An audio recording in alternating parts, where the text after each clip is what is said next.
Agora com participante especial, Lorenzo. A gente vai falar então sobre o Camões épico.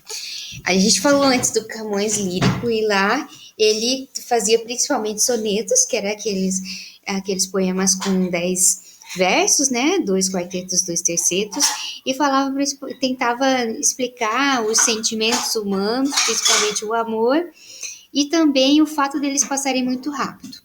Aqui no Camões Épico, a gente vai falar basicamente da principal obra dele, que é Os Lusíadas, e nessa obra, que é gigantesca, eu vou mostrar para vocês terem uma noção, está em domínio público, tem 200 páginas esse poema, são 200 páginas, ele é organizado em 10 cantos diferentes, e para vocês terem noção da grandeza dessa obra, a gente vai entender depois que todo esse poema, 200 páginas, foi escrito nessa forma aqui, que é a oitava rima.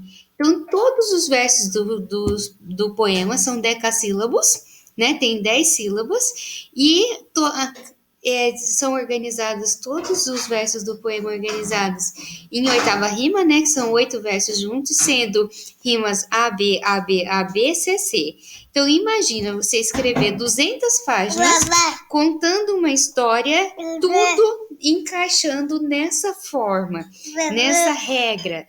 Imagina um trabalho técnico, meticuloso, de escolha das palavras para escrever um poema como esse. Então, é a razão, é testar de fato os limites humanos na literatura. Por isso que ele é, de fato, considerado uma das obras mais ricas do classicismo, talvez de quase todos os períodos literários. Então, nessa obra, ele vai fazer o quê? Ele vai narrar a viagem do Vasco da Gama às Índias, e nessa narração ele vai contar também as conquistas dos portugueses para além mar. Vamos lembrar que a gente está num momento histórico em que é necessário, os burgueses precisam desbravar os mares para conseguir novas mercadorias e fazer o mercado girar, né? E também para conquistar novos espaços, novas terras. Bom, e o Camões vai para várias dessas viagens. Se eu não me engano, ele passa 17 anos viajando. E o que ele faz? Nesse poema, ele vai contar, o que ele conta é baseado nas experiências que ele mesmo teve com as suas viagens ao redor do mundo, né? Nesse poema, então, para contar, para fazer essa narração, ele faz uma mistura entre mito e história. Por que ele traz a mitologia para cá? Vamos lembrar que as obras do classicismo são fundamentadas na mitologia greco-romana.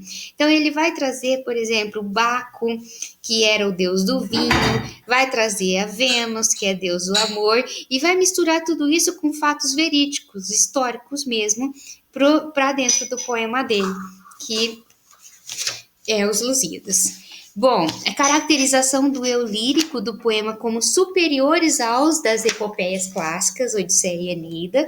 Então, o que ele faz?